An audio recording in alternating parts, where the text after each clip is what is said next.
ಎರಡನೇ ಬಾರಿ ಪರಪ್ಪನ ಅಗ್ರಹಾರಕ್ಕೆ ಶಿಫ್ಟ್ ಆದ ರಜತ್. ವಿನಯ್ಗೆ ಮಾತ್ರ ರಿಲೀಫ್.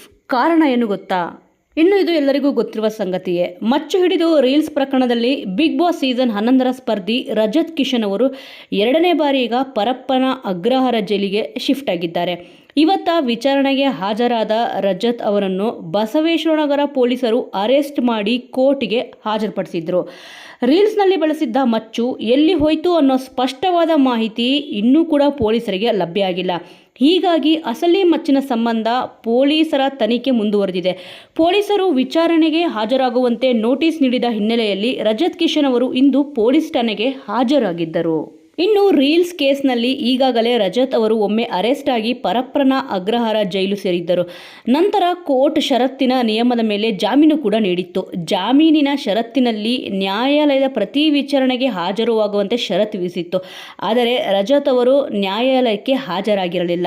ಈ ಹಿನ್ನೆಲೆಯಲ್ಲಿ ನ್ಯಾಯಾಲಯ ಆರೋಪಿ ರಜತ್ ವಿರುದ್ಧ ವಾರೆಂಟ್ ಕೂಡ ಹೊರಡಿಸಿತ್ತು. ಈ ರೀಲ್ಸ್ ಪ್ರಕರಣದಲ್ಲಿ ಆರೋಪಿ ವಿನಯ್ ಗೌಡ ಅವರಿಗೆ ಇಂದು ರಿಲೀಫ್ ಸಿಕ್ಕಿದೆ. ರಜತ್ಗೆ ನ್ಯಾಯಾಲಯ ಬಂಧನ ವಿಧಿಸಲಾಗಿದ್ದು ಮತ್ತೊಮ್ಮೆ ಪರಪ್ಪನ ಅಗ್ರಹಾರ ಜೈಲಿಗೆ ಶಿಫ್ಟ್ ಮಾಡಲಾಗುತ್ತಿದೆ. ಇನ್ನು ಜಾಮೀನು ಸಿಕ್ಕ ಮೇಲೆ ಆರೋಪಿಗಳು ಕೋರ್ಟ್ ಮೊದಲನೇ ವಿಚಾರಣೆಯ ಡೇಟ್ಗೆ ಹಾಜರಾಗಬೇಕಿತ್ತು. ಇಬ್ಬರು ಕೂಡ ಹಾಜರಾಗಿಲ್ಲ. ಇವರಿಗೆ ಜಾಮೀನು ರದ್ದು ಮಾಡಿ ಅಂತ ಪಬ್ಲಿಕ್ ಪ್ರಾಸಿಕ್ಯೂಟರ್ ಮನವಿ ಮಾಡಿದ್ರು. ಕೋರ್ಟ್ ವಾರೆಂಟ್ ಜಾರಿಯಾದ ಮೇಲೆ ವಿನಯ್ ಗೌಡ ಅವರು ವಿನಾಯಿತಿ ಅರ್ಜಿ ಹಾಕಿದ್ರು. ಆದರೆ ರಜತ್ ಕಿಶನ್ ಅವರು ವಿನಾಯಿತಿ ಅರ್ಜಿನ ಹಾಕಿರಲಿಲ್ಲ. ಹೀಗಾಗಿ ವಾರೆಂಟ್ ಜಾರಿ ಮಾಡಿದ ಕೋರ್ಟ್ ರಜತ್ ಅವರನ್ನು ಮಾತ್ರ ನ್ಯಾಯಾಂಗ ಬಂಧನ ವಿಧಿಸಿದೆ. ಇನ್ನು ಕೋರ್ಟ್ ವಿಚಾರಣೆ ಹಾಜರಾದ ಬಳಿಕ ವಿನಯ್ ಗೌಡ ಅವರು ಈಗ ಸಂದರ್ಶನ ಕೂಡ ನೀಡಿದ್ದಾರೆ. ನನಗೆ ಕಣ್ಣು ಇನ್ಫೆಕ್ಷನ್ ಆಗಿತ್ತು, ಹಾಗಾಗಿ ನನಗೆ ಮೊದಲ ಹಿಯರಿಂಗ್ಗೆ ಬರೋಕ್ಕಾಗಿರಲಿಲ್ಲ. ಇವತ್ತ ಕೋರ್ಟ್ಗೆ ಪೊಲೀಸರು ಬರೋದಕ್ಕೆ ಹೇಳಿದರು. ಪ್ರತಿ 15 ದಿನಕ್ಕೊಮ್ಮೆ ಪೊಲೀಸ್ ಠಾಣೆಗೆ ಹೋಗಿ ಸೈನ್ ಮಾಡಿ ಬರ್ತಿದ್ದೆ. ನನ್ನ ವಾರೆಂಟ್ ರೀಕಾಲ್ ಮಾಡಿದ್ದಾರೆ. ನಾನು ನನ್ನ ಸಮಸ್ಯೆಯನ್ನು ನ್ಯಾಯಾಧೀಶರ ಮುಂದೆ ಹೇಳಿದ್ದೆ. ಮುಂದಿನ ಹಿಯರಿಂಗ್ ತಪ್ಪದೆ ಹಾಜರಾಗ್ತೀನಿ. ಜೈಲಿಗೆ ಹೋದ ರಜತ್ ಬಗ್ಗೆ ನಾನು ಏನೂ ಕೂಡ ಹೇಳೋಕ್ಕಾಗಲ್ಲ. ಏನು ಹೇಳೋ ಪರಿಸ್ಥಿತಿಲೂ ಕೂಡ ನಾನಿಲ್ಲ. ಸದ್ಯ ನಾನು ದಂಡ ಕಟ್ಟಿ ನ್ಯಾಯಾಲಯಕ್ಕೆ ಮನವಿ ಕೂಡ ಮಾಡಿದ್ದೇನೆ.